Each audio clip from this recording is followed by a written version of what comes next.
Tere tulemast minu Sigri-Migri luulejutte kuulama. Tänase luuletuse pealkirjaks on Teelise rahutus.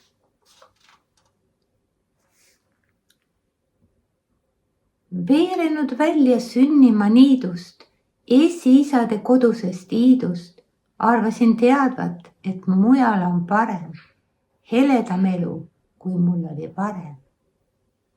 Otsisin õnne nii maal kui merel, taevalautuse pilvitul kerel.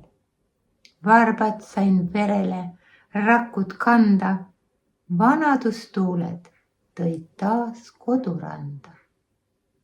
Istusin pingile pärnapuu alla, rõõmu hõigatus suust pääses valla. Teelise rahutus hinges sai rahu, kustutas võõramaa murede vahu.